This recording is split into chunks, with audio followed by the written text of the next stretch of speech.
بسم اللہ الرحمن الرحیم الحمد للہ رب العالمین والعاقبۃ للمتقین والصلاة والسلام علی سید الانبیاء وخاتم المرسلین وعلی آلہ واصحابہ اجمعین اما بعد۔ الحمد للہ آج یکم ربیع الاول ہے اور آج ہی درس ترجمۃ القرآن کلاس کا پہلا سبق شروع کیا جاتا ہے۔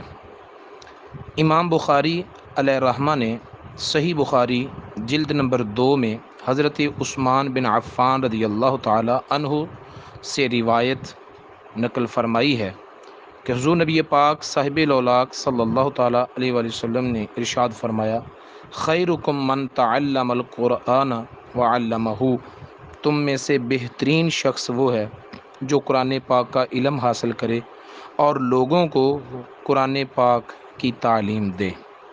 حضرت سیدہ عائشہ صدیقہ رضی اللہ تعالی عنہا روایت فرماتی ہیں کہ رسول اللہ صلی اللہ تعالی علیہ وآلہ وسلم نے ارشاد فرمایا، جو شخص قرآن مجید میں ماہر ہو وہ معزز اور بزرگ فرشتوں کے ساتھ رہتا ہے، اور جس شخص کو قرآن مجید پڑھنے میں دشواری ہوتی ہو اور وہ اٹک اٹک کر قرآن پڑھتا ہو، اس کو 2 اجر ملتے ہیں۔ یہ حدیث بھی صحیح بخاری شریف میں جلد نمبر 1 میں ہے۔ جامع ترمذی میں حضرت علی المرتضیٰ شیر خدا کرم اللہ وجہہ الکریم سے روایت ہے کہ رسول اللہ صلی اللہ علیہ وسلم کو فرماتے ہوئے میں نے یہ سنا کہ سنو، ان قریب فتنے برپا ہوں گے۔ حضرت علی فرماتے ہیں، میں نے عرض کیا یا رسول اللہ، ان فتنوں سے نکلنے کی کیا صورت ہے؟ آپ صلی اللہ علیہ وسلم نے ارشاد فرمایا، اللہ کی کتاب، اس کتاب میں تم سے پہلے لوگوں کی خبریں ہیں، تمہارے بعد والوں کے لیے پیش گوئیاں ہیں، تمہارے درمیان یہ حق اور باطل کے درمیان فیصلہ کرنے والی کتاب ہے، بے فائدہ نہیں ہے۔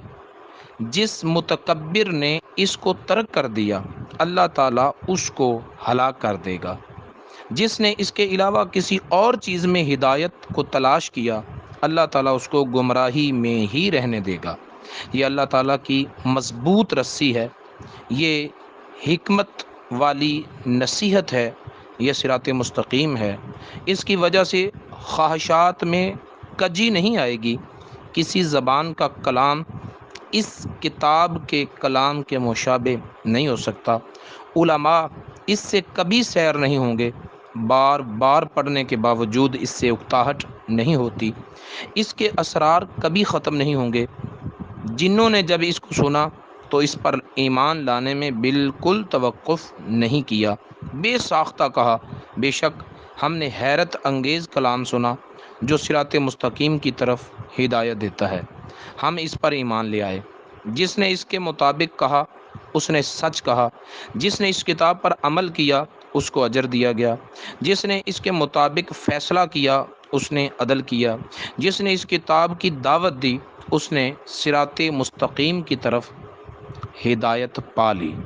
جامع ترمذی شریف میں حضرت عبداللہ بن مسعود رضی اللہ تعالی عنہ بیان کرتے ہیں کہ رسول اللہ صلی اللہ علیہ وسلم نے فرمایا، جس شخص نے اللہ کی کتاب کا ایک حرف پڑھا اس کے لیے 1 نیکی ہے، اور اس ایک نیکی کا اجر 10 گنا ہے۔ اور میں یہ نہیں کہتا کہ الف لام میم ایک حرف ہے، بلکہ الف ایک حرف ہے، لام ایک حرف ہے اور میم ایک حرف ہے۔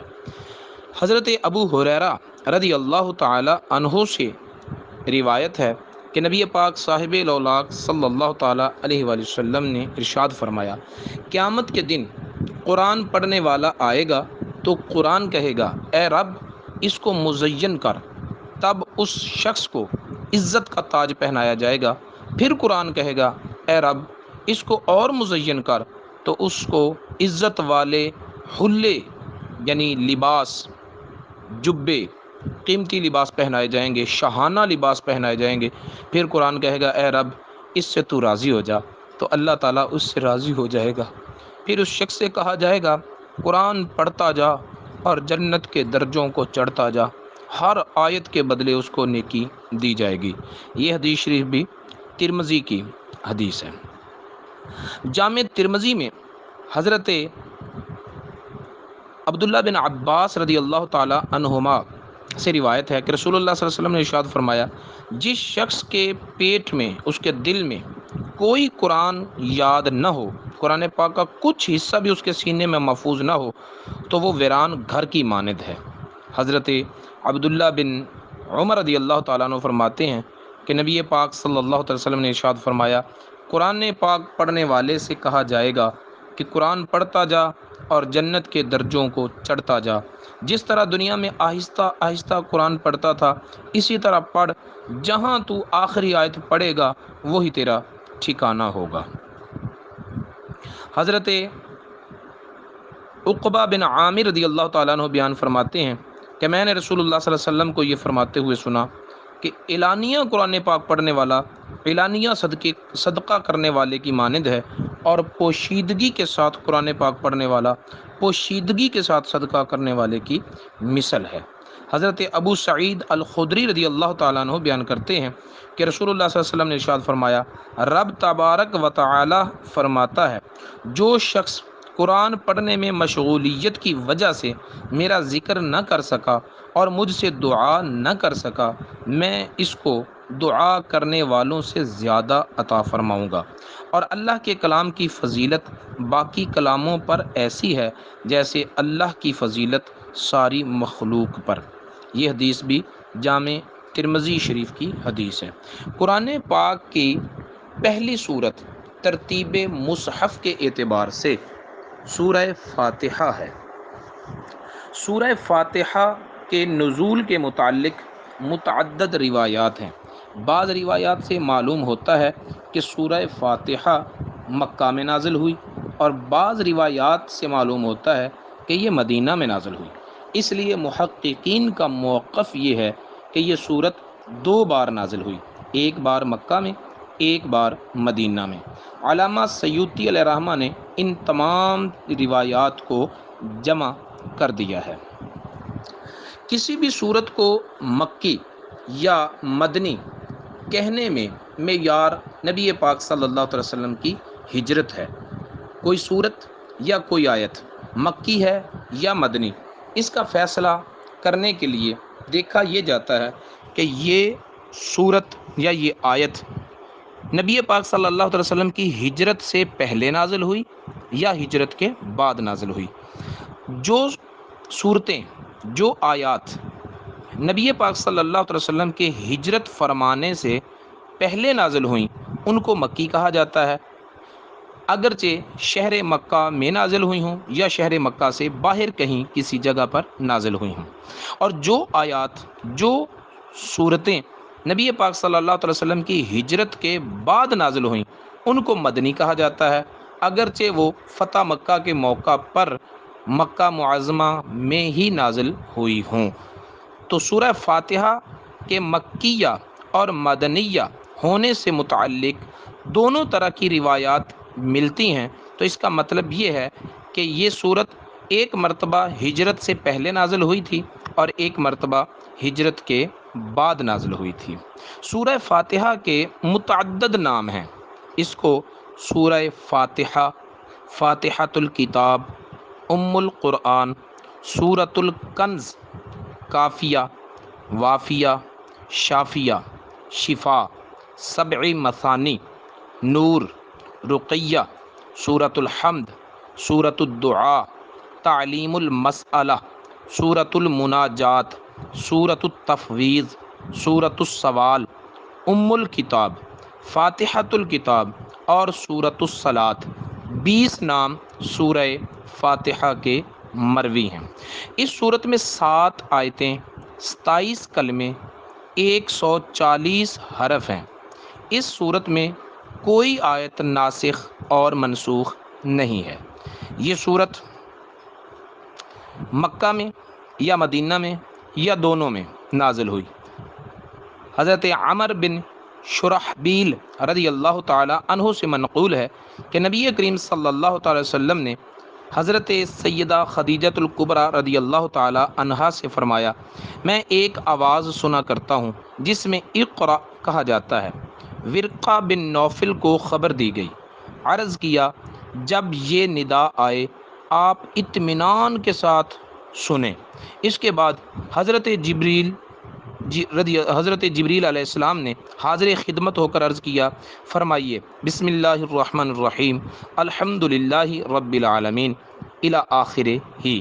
اس سے معلوم ہوتا ہے کہ نزول میں یہ پہلی صورت ہے، مگر دوسری روایات سے معلوم ہوتا ہے کہ پہلے سورہ اقرا نازل ہوئی، اور سورہ اقرا کی پہلی ابتدائی 5 آیات۔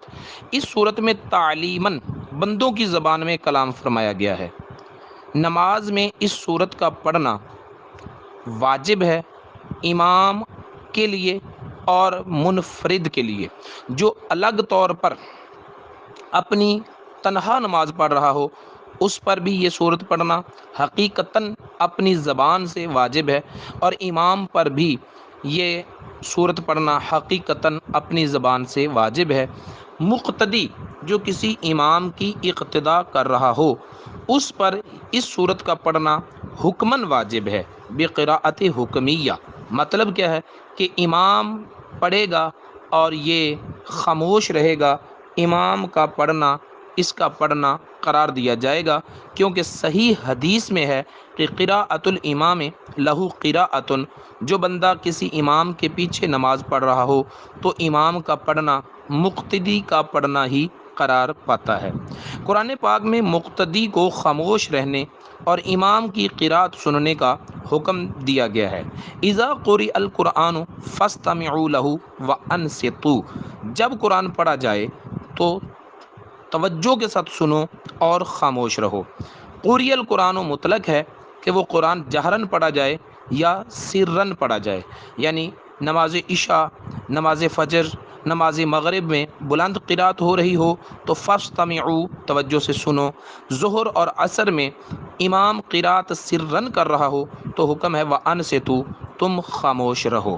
مسلم شریف کی حدیث میں ہے کہ اذا قرأ فانصتوا، جب امام قرات کرے تو تم خاموش رہو۔ بہت ساری احادیث میں یہی مضمون آیا ہے۔ نماز جنازہ میں دعا کی جگہ اگر دعا یاد نہ ہو تو سورہ فاتحہ دعا کی نیت سے پڑھنا جائز ہے، لیکن قرات کی نیت سے پڑھنا جائز نہیں ہے۔ احادیث میں اس صورت کی بہت سی فضیلتیں وارد ہوئی ہیں۔ حضور نبی پاک صلی اللہ علیہ وسلم نے ارشاد فرمایا، تورات، انجیل اور زبور میں اس صورت کی مثل کوئی صورت نازل نہ ہوئی۔ یہ ترمذی شریف کی حدیث ہے۔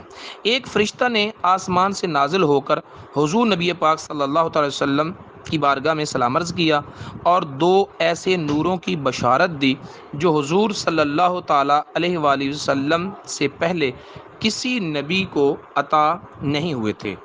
ایک نور سورہ فاتحہ کا اور دوسرا نور سورہ بقرہ کی آخری آیتوں کا۔ یہ حدیث شریف مسلم شریف میں ہے۔ سورہ فاتحہ ہر مرض کے لیے شفا ہے، یہ روایت دارمی کی ہے۔ سورہ فاتحہ 100 مرتبہ پڑھ کر جو دعا مانگے اللہ تعالیٰ دعا قبول فرماتا ہے، اور یہ بھی دارمی کی روایت ہے۔ اللہ رب العزت کی بارگاہ میں دعا ہے کہ ہمارا آج کا یہ سبق درس اپنی پاک بارگاہ میں قبول فرمائے اور ہمیں سورہ فاتحہ کی برکات سے شاد کام فرمائے۔ وما علینا الا البلاغ۔ الصلاۃ والسلام علیک یا سیدی یا رسول اللہ وعلی آلک و اصحابک یا حبیب اللہ۔